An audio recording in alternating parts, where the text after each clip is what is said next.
So the first method of how I prepare my vegetable rice is quite simple. I'll be serving the rice with stir-fried vegetables that I'll link the videos somewhere here. For this recipe, we'll start with our rice, a handful of peas, bell peppers, carrots, and for our spices we have salt, 1 clove, 2 cardamoms, and a piece of cinnamon.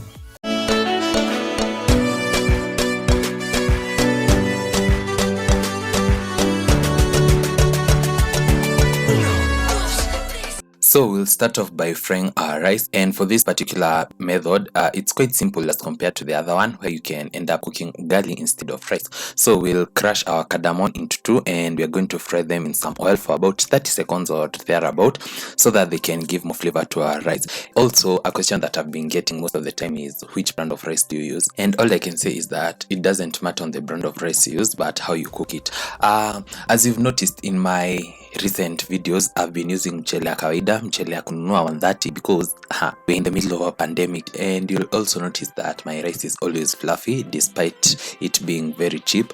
And yeah, it just depends on how good you cook it and how much love you put into it. You can try this method and I'm pretty sure it's going to work for you, where you start by frying rice before you can add in cold water, not hot water. After my spices have toasted, I'll go ahead and add some rice, and then I'm going to toast it for another 30 or 45 seconds thereabout.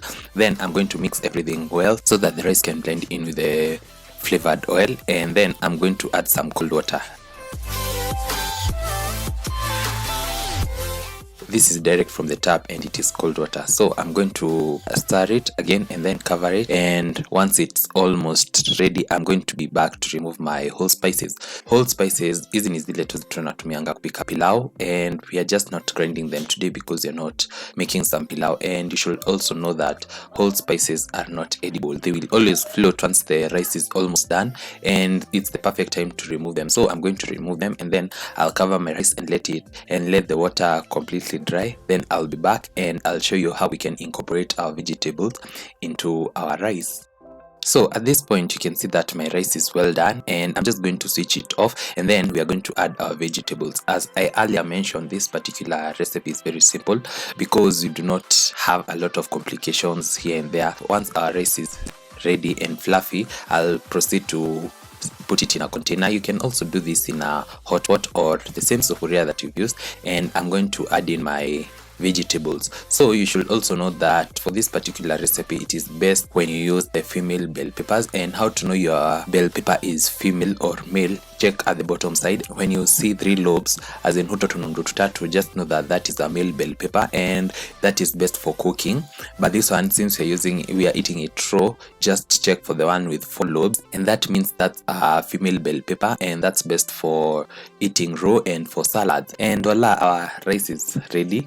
Very simple, effortlessly, and I guarantee you this recipe is just a banger. And for the other method I'm going to show you in tomorrow's video, so be sure to check it out. And this particular day I served it with some broccoli, and I'm going to attach all these videos at the end of this video, so wait till the end. And I'm pretty sure you enjoyed, and I'm also hoping that you're going to try out this particular recipe over this Christmas holiday in the early Januaries before the January mode kicks in. And yeah, so I'll see you tomorrow, but before then let's have a taste test.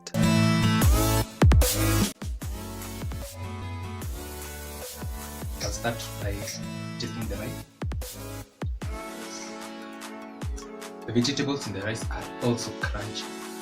The vegetables in the rice are crunchy.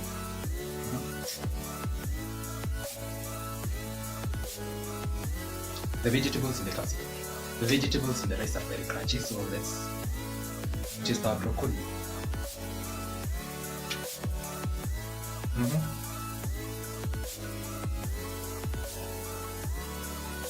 So let's taste our broccoli.